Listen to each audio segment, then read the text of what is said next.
Okay, so today we're diving into ketone bodies. Yeah. They're like this backup energy source that your body has. Right. We were inspired by this YouTube video called Metabolism Made Easy. Have you seen that one? Oh, yeah, that's a good one. Yeah, so we're going to kind of like follow along with their explanation of how ketone bodies are made and also where they are used in the body. Okay.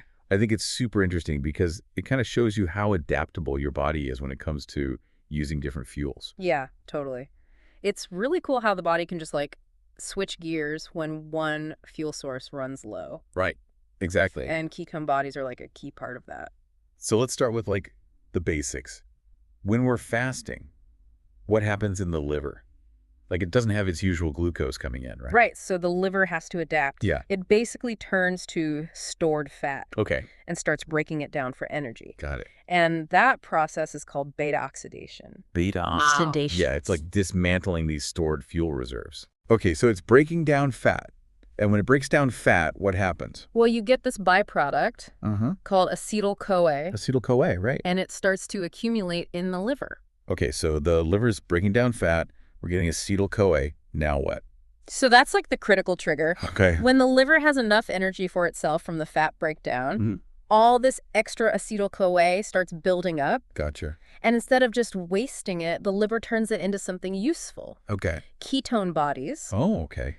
acetoacetate, and Beta-Hydroxybutyrate. So it's like this excess acetyl-CoA gets converted into ketone bodies in the liver. Exactly. So the liver's like the factory. The liver is the factory. Got it. It's the main production site for these ketones. Okay, but they can't just stay there, right? No, they can't. They have to get out to the body somehow. Exactly. And that's where it gets really interesting. Okay. See, acetyl-CoA itself, Yeah. it's not easily transported out of the liver, but ketone bodies, they're different. Okay. They can dissolve in the bloodstream and travel to other tissues. So they're like little energy couriers Exactly. going through your blood. Yeah, so they're like a readily available energy source for other tissues. So which tissues can actually use these ketone bodies? Well, a bunch of important ones. The heart can use them. Okay. The brain can use them. Oh, wow.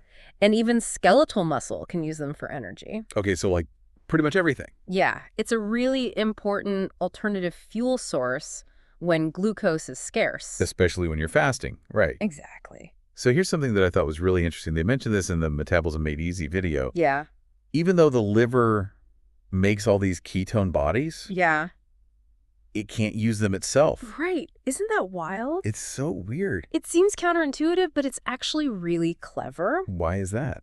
because the liver's main job in this whole process is to just produce the ketone bodies and then export them to the rest of the body. Got it. It's like specializing in manufacturing the fuel. It's like the fuel refinery. Exactly. And then other tissues are like the consumers. Yeah. And they're better equipped to actually use the fuel. Makes sense. This division of labor, it makes sure that the rest of the body gets the energy it needs during fasting. That's pretty cool. So it's like this whole coordinated system. The liver is the hub making these ketone bodies, sending them out, and then other parts of the body can use them. Exactly. The liver is like the dedicated supplier in this metabolic state. This makes you wonder, if the brain can run on these ketone bodies, Yeah. what does that mean for like how well we think Oh, interesting. when we're fasting? Or if we're on a low-carb diet, does it affect our cognitive function? That's a good question. It is, right? Yeah. Something to think about. That's something to ponder. Thanks for diving deep with us. You got it.